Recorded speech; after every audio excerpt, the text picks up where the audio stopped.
From 3 arises 4, the 4 directions: east, south, west, north. And now time has a rhythm.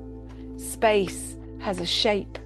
We begin to move in cycles: birth, growth, harvest, rest. Inhale, pause. Exhale, pause. Your body too moves in this rhythm through sleep and wake, expansion and contraction.